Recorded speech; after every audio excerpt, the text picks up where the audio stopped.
பசிக்கும் போது தேவையான அளவுக்கு சாப்பிட்றது நம்ம நிலையான ஆரோக்கியத்தை உருவாக்கும்.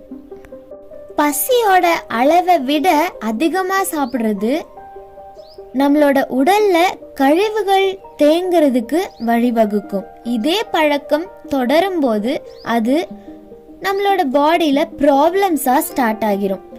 அப்படி உடலோட உணவு தேவையும் அளவும் ஆரோக்கியத்தோட ரொம்ப அடிப்படையான விஷயம் அப்படிங்கிறத நம்ம புரிஞ்சுக்கணும். குழந்தைங்களோட உணவு தேவையை எப்படி கண்டுபிடிக்கிறது, அவங்களுக்கான அளவுகளை எப்படி நிர்ணயிக்கிறது அப்படிங்கிறத பற்றியெல்லாம் பேசலாம் வாங்க. பசி அறிந்து சாப்பிட்றது எப்படி நம்மளோட ஆரோக்கியத்துக்கு அடிப்படையோ அதே போல குழந்தைங்களோட ஆரோக்கியத்துக்கு பசி ரொம்ப முக்கியம்.